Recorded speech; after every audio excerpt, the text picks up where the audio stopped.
Oke, selamat malam Bu Mait. Ah, Perkenalkan nama saya Dr. Gemilang, spesialis pulmonologi atau spesialis paru. Malam ini kami akan membawakan mengenai imunologi paru dasar. Kita belajar imunologi paru kali ini, harapannya nanti di suatu saat akan membantu kesehatan orang lain. Kemudian outline-nya ada 3. Yang pertama ada imunologi dasar, imunologi paru, dan vaksinasi. Kami akan mulai dari imunologi dasar terlebih dahulu.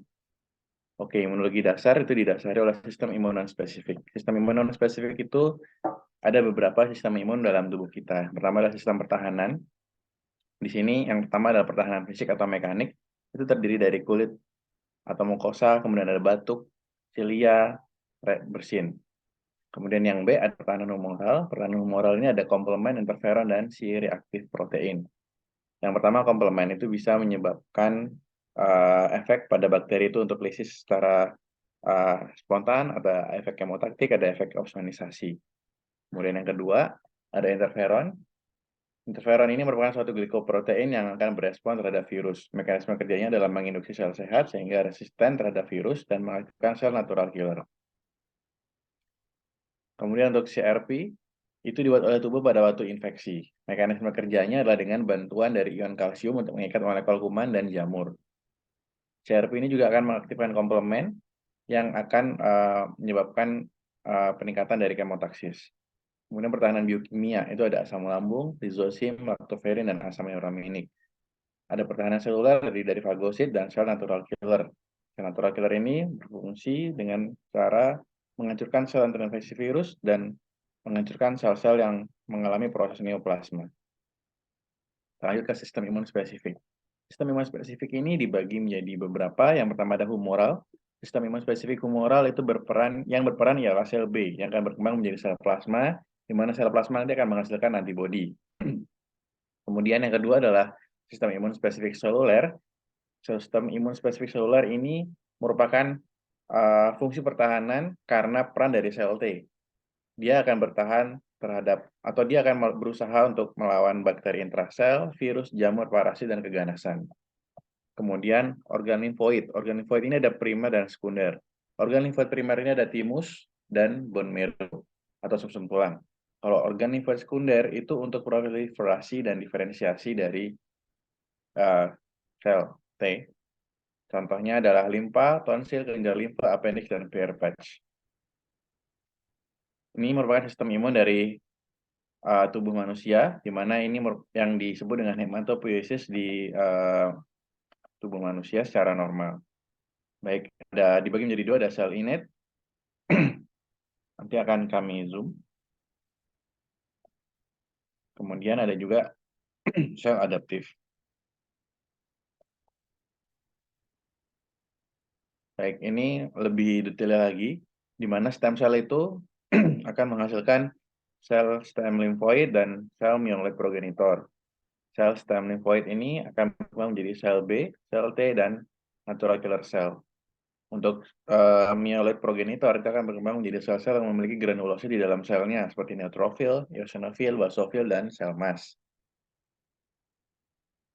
Untuk sel B progenitor itu nanti akan berdiferensiasi menjadi sel plasma dan sel memori. Untuk sel T akan berdiferensiasi menjadi sel T helper dan sel T sitotoksik.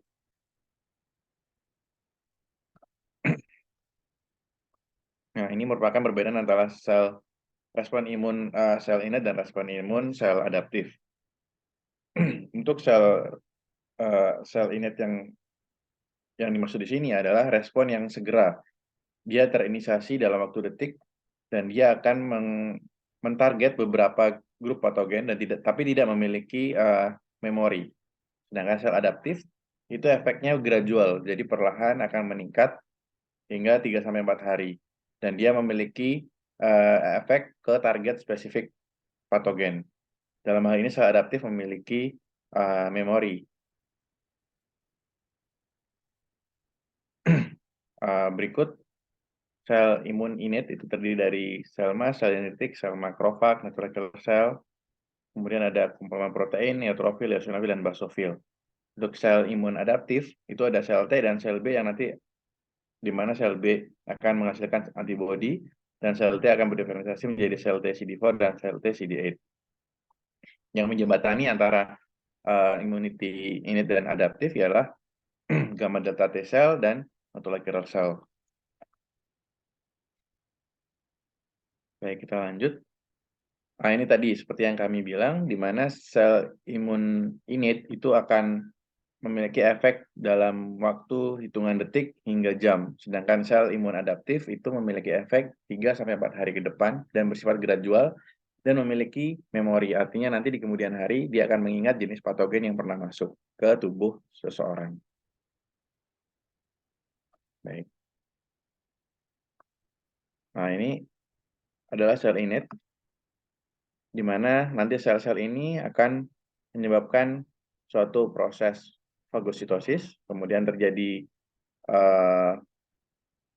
pelepasan dari lisosom, sehingga menyebabkan sel-sel patogen tadi akan hancur.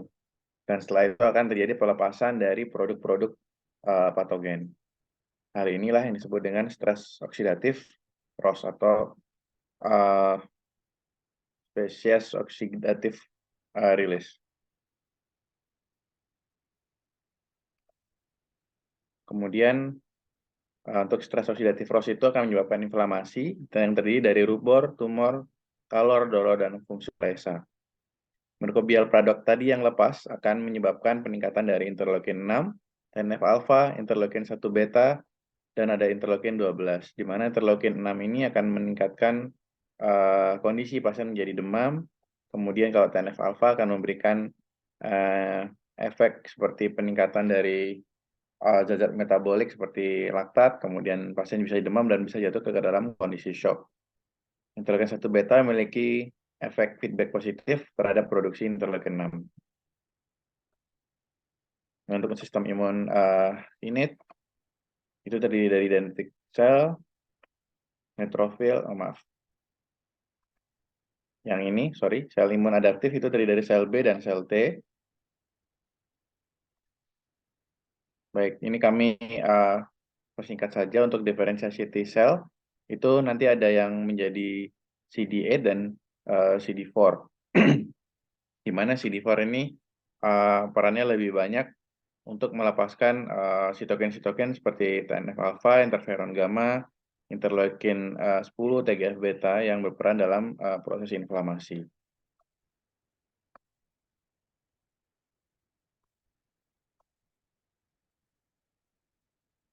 Baik, ini merupakan salah satu gambaran development atau diferensiasi sel B mulai dari stem cell hingga menjadi sel B yang naif. Di sini ada sel B. Nanti di marginal zone dari organ limfoid nanti akan berdiferensiasi menjadi sel plasma. Ada juga nanti dari sel B akan menjadi sel B memori. Sel B plasma nanti akan melepaskan antibodi yang spesifik. Ini lebih dalam lagi, jadi di bone marrow itu akan terjadi diferensiasi dari sel-sel limfoid progenitor, ada sel B, nanti sebelum jadi sel B mature, pertama mereka akan berdiferensiasi jadi pre-B cell, kemudian menjadi immature B cell, kemudian menjadi sel B mature, kemudian akhir itu kemudian berada dengan menjadi sel B plasma. Sel B plasma ini akan menghasilkan antibodi. Untuk sel-sel limfoid yang lain itu akan menghasilkan prekursor dari sel T atau sel natural killer cell.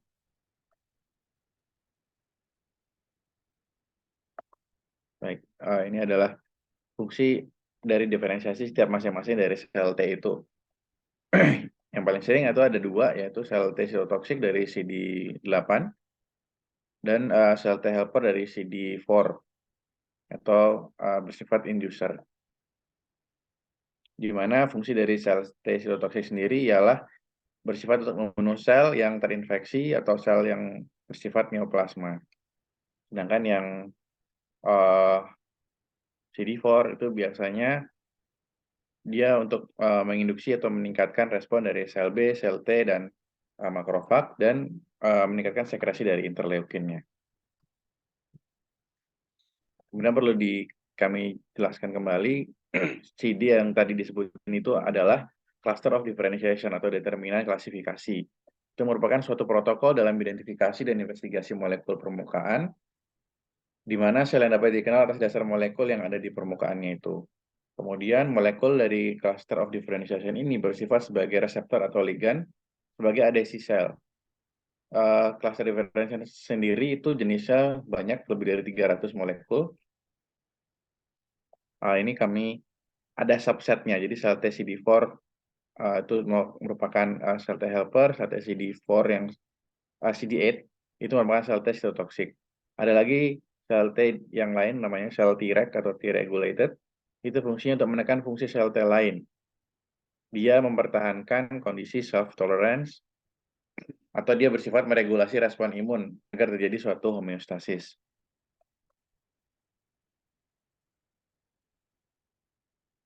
Kemudian untuk sistem imun innate dan adaptif itu dijembatani oleh sel APC atau antigen presenting cell.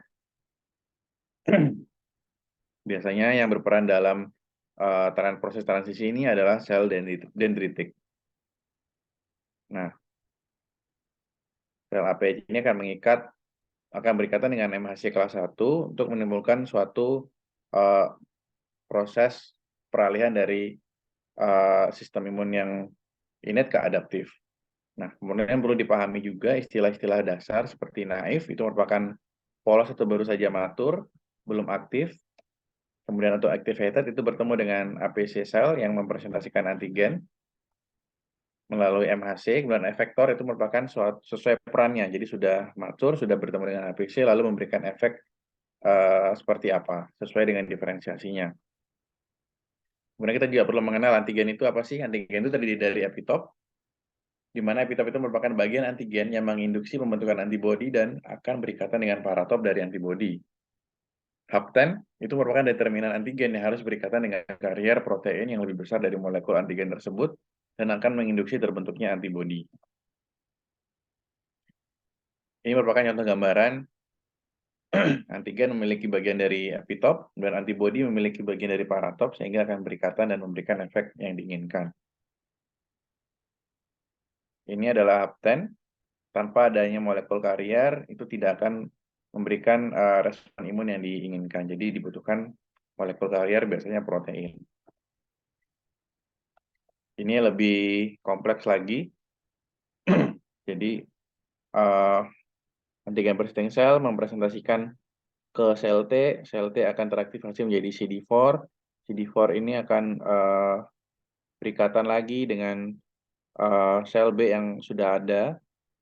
Nah, dan kadar kompleks ini juga di satu sisi juga berikatan dengan sel B melalui bagian dari reseptor di sel B, kemudian akan mengendositosis dari antigen yang sudah diterima, kemudian akan diproses, lalu akan hasilnya akan keluar sebagai MHC kelas 2 atau kompleks. Kemudian hal ini akan menyebabkan berikatannya antara sel B tadi dengan sel TCD4. Kemudian kita bahas lagi APC.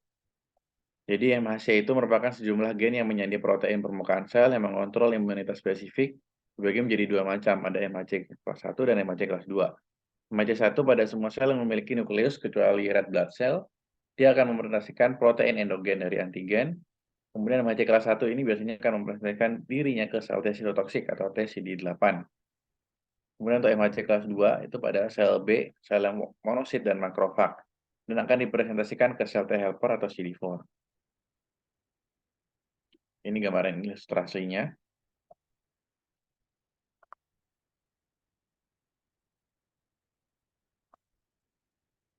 Nah, jadi pada saat datang antigen atau patogen, akan ada tangan untuk mengambil, baik itu makrofag atau sel dendritik. Saat sudah terambil, tangan tersebut akan dipresentasikan. Ini adalah jembatan yang disebut berperan sebagai sel APC.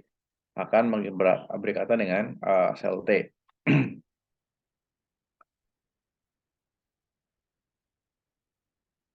Ini gambaran lebih detailnya. Yang kiri adalah peran dari MHC kelas 2 dan CD8. Sedangkan yang sebelah kanan ini adalah MHC kelas 1 dengan peran dari sel T CD8 atau CD8.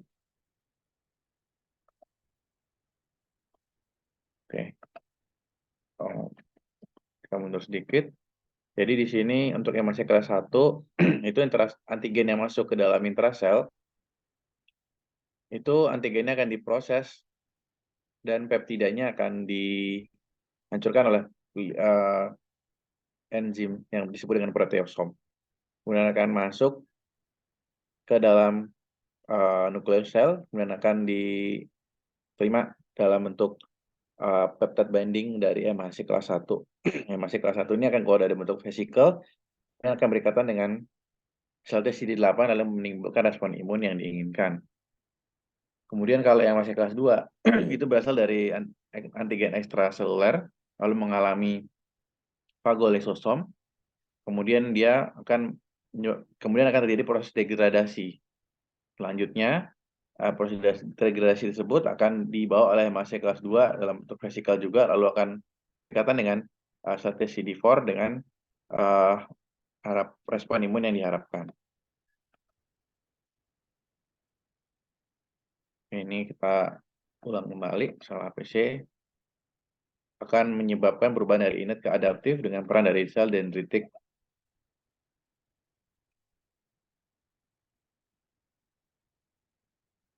Baik, ini adalah tadi seperti yang kami bilang adanya organ limfoid, di mana di organ limfoid itu akan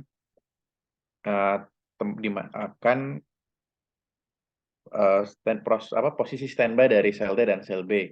Dia akan standby di situ hingga sel APC itu datang. Sel TNF sendiri tidak akan masuk ke jaringan perifer dari organ tubuh. Sel T naif atau sel T yang belum diaktifkan oleh sel dendritik yang membawa peptide antigen. Contoh pada orang yang menginjak paku, itu akan terjadi respon inflamasi. Pastinya paku ini ada antigen dan mungkin mikrobial di sana, sehingga mengaktifkan sel dendritik akan jalan ke organ limfoid terdekat, baru mengaktifkan sel T naifnya. Oke, sel T naif bertambah di limfonodi. Tipe ini tidak akan bermigrasi ke perifer tubuh, sehingga apabila sel APC tidak mendatanginya ke limfonodi, maka respon imun adaptif tidak bisa terbentuk. Sel T naif akan menjadi sel T aktif bila presentasi sel APC datang membawa antigen. Setelah diaktifkan akan menjadi T cell activated atau sel T yang teraktivasi. Pertama bisa berdiferensiasi menjadi sel T helper, kemudian bisa juga berdiferensiasi menjadi sel T sitotoksik. Ini adalah posisi dari masing-masing sel. Untuk di korteks dari organ limfoid itu berisi sel-sel limfosit B. Kemudian pada area parakorteks itu berisi sel-sel limfosit. Sedangkan di medulanya itu berisi ada sel T dan sel B serta makrofag.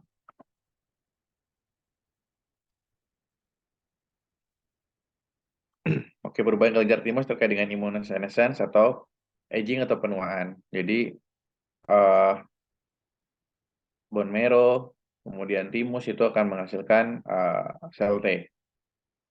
Seiring dengan berkembangnya seseorang, kemudian timusnya juga menua, itu terjadi penurunan dari proses timopoiesis sehingga sel T yang terbentuk juga akan semakin sedikit, sehingga sel-sel naif yang dibentuk dan standby di organ limfoid juga sedikit. Seperti ini. Jadi evolusi kelenjar timus, semakin bertambahnya usia, maka komposisi dari fatnya semakin banyak, sedangkan komposisi dari korteks dan medula, di mana di situ banyak sel T dan sel B serta makrofag, itu juga semakin sedikit.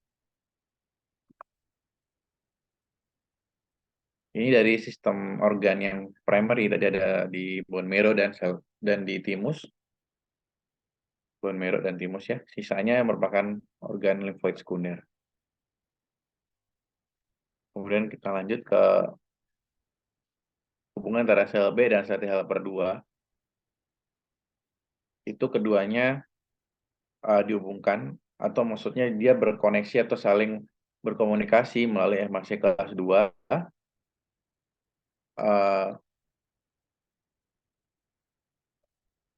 seperti ini ya. Jadi ada fragmen antigen, kemudian akan diterima oleh sel B, kemudian sel B akan mendisplay dari antigen tersebut di permukaan dari sel B ya.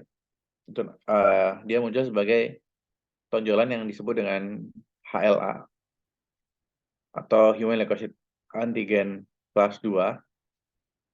Kemudian nanti harapannya akan terjadi ikatan dengan sel T helper.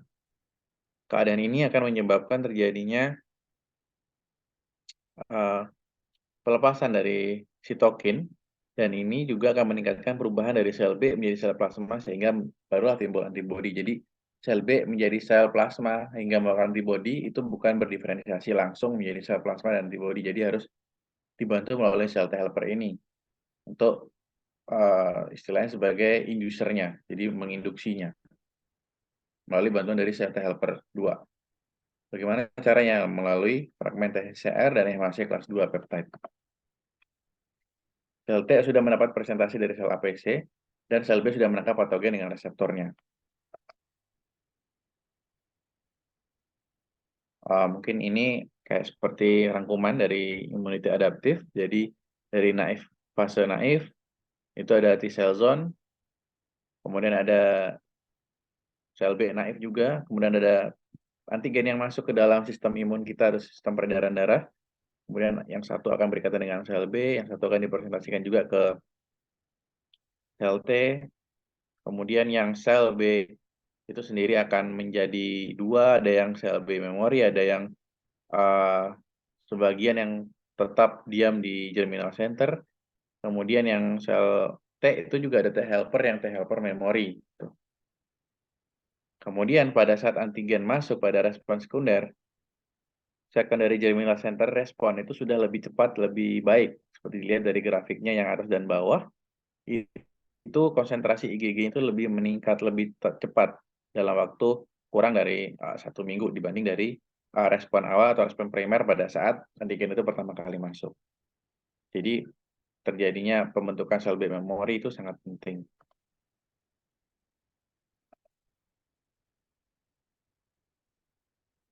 Ini cuma istilah tambahan.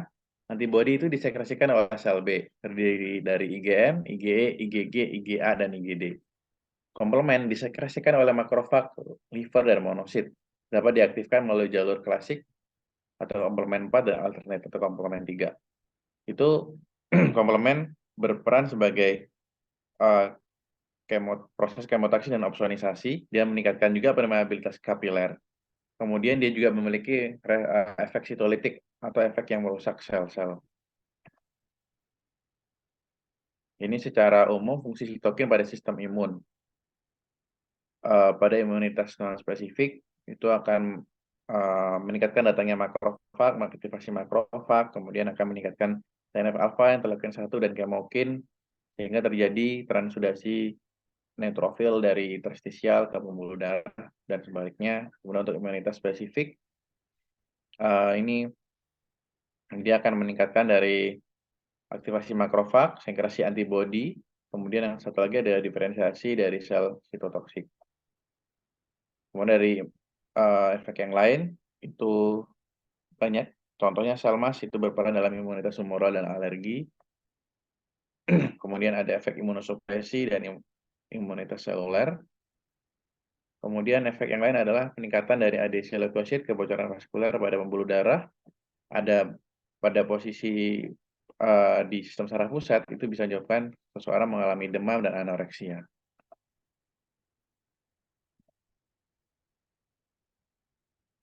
Oke. Pada imunologi dasar juga diperlukan adanya reaksi hipersensitivitas. Reaksi ini merupakan suatu reaksi imun yang seharusnya melindungi. Namun pada beberapa kejadian, reaksi hipersensitivitas ini malah merusak. Menurut Gel and Combs, itu membagi hipersensitivitas itu menjadi 4. Pertama ada tipe 1, itu respon hipersensitivitas tipe cepat. Itu adalah IgE, dimediasi oleh IgE. Sedangkan tipe 2 itu antibody mediated. Yang tipe 3 itu mediatednya adalah imun kompleks. Kemudian tipe 4 ini ada berdasarkan sel T atau delayed type. Jadi dia tipe lambat yang tipe 4. Mari kita bahas satu-satu. Untuk reaksi hipersensitivitas tipe 1 itu IgE mediated hipersensitivitas. Jadi prosesnya sangat cepat dan menyebabkan degranulasi. Terutama ini di sini juga berperan sel emas ya. Kemudian akan menghasilkan yang dominan adalah IgE. Kemudian ini akan menyebabkan pasien mengalami respon anafilaksis dengan cepat. Contohnya pasien yang alergi dengan kacang, kemudian punya riwayat eksim, kemudian pasien yang memiliki riwayat alergi makanan. Untuk tipe 2 itu mediated cytotoxicnya ialah IgG. Contohnya pada respon ketidakcocokan dari proses transfusi sel darah merah. Contohnya di sini red blood cell ya. Untuk tipe 3 itu merupakan suatu hipersensitivitas yang dimediasi oleh kompleks imun, di mana sel neutrofilnya itu juga meningkat. Contohnya pada proses lupus, glomerulonefritis, dan rheumatoid arthritis. Dan kalau tipe 4, ini akan menyebabkan dari aktivasi makrofag, sel T sitotoksik terakumulasi dalam suatu tempat infeksi, itu biasanya terjadi pada, kalau tipe 4 biasanya pada granuloma spesifik atau non-spesifik gitu ya. Contohnya pada TB, kemudian autoimun, multiple sclerosis, seperti itu. Untuk memudahkan cara mengingat seperti tadi, itu satu itu kita anggap A, alergi anafilaksis dan atopi. Kalau 2 itu adalah B, antibody. Kemudian tipe 3 itu imun kompleks C, A, B, C. Kemudian terakhir adalah tipe 4 atau delay atau tipe lambat.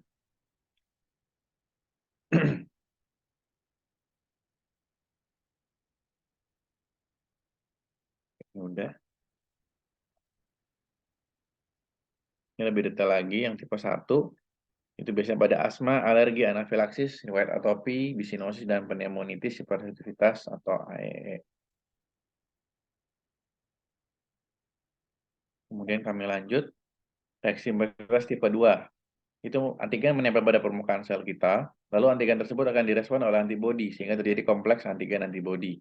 Kompleks tersebut akan mengaktifkan komplemen. Yang pertama akan merekrut neutrofil, menghasilkan peroksidase sehingga sel akan rusak.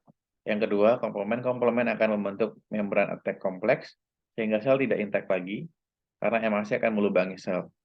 Kemudian yang ketiga ada opsonisasi. AB mengelilingi, atau maksudnya antibodi akan mengelilingi dan menyelimuti antigen di permukaan sel agar terfagositosis. Kemudian yang keempat, proses ini disebut juga dengan antibody depending cellular cytotoxicity. Intinya dia spesifik jaringan. Ini contoh lain ada ABO, incompatible transfusion, drug-induced anemia, dan heparin-induced thrombocytopenia. Ini ya, bisa menyebabkan anemia hemolitik, Goodpaster syndrome, karena adanya kompleks antigen antibody yang mengaktifkan komplemen dan antigen menempel secara langsung pada permukaan jaringan. Tapi kita biar kenal sedikit tentang Goodpaster syndrome itu di mana pasien mengalami hipersensitivitas tipe 2, kemudian akan mengalami hemoptisis karena terjadi inflamasi pada membran basal alveolar. Sedangkan dari juga hematuria karena pada kondisi tersebut pasien mengalami kerusakan pada membran basal dari glomerular.